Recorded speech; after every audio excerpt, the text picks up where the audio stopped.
Ju të dy, si ja dolët t'ja hidhnit divorcit? Hapat. Ta them shqip edhe hapur, Të lutem.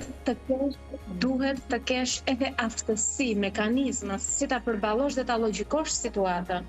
Sepse po veproj vetëm aspekti emocional, pa logjik, aspekti egos dhe aspekti emocional, dihet që kur veprojmë vetëm me emocione ne mbytemi ndonjëherë nga egoja jo. Po kur ka logjik, unë thjesht një logjik e thjesht, një teknikë shumë e thjeshtë që mund ta ndaj me ata me çiftet ndoshta që kanë keq kuptime. Unë pyesja gjithmonë veten, po çfarë fiton bashkëshorti im që më sulmon mua, sepse mendja ime merrte si sulm në ato momente. Çfarë fiton? Asnjë.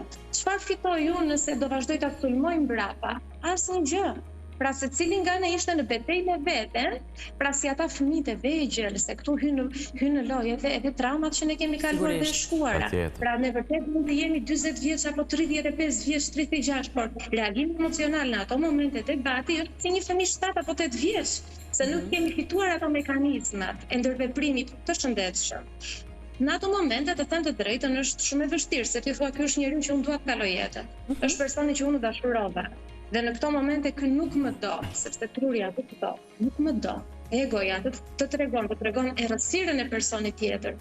Por kur ka dashuri, kur është ende ajo marrëveshja shpirtërore, se ne kemi një marrëveshje shpirtërore me partnerin, nuk është diçka, një firmë, hedhim firmën aty ja u martuam, nuk është asnjë gjë ajo firma.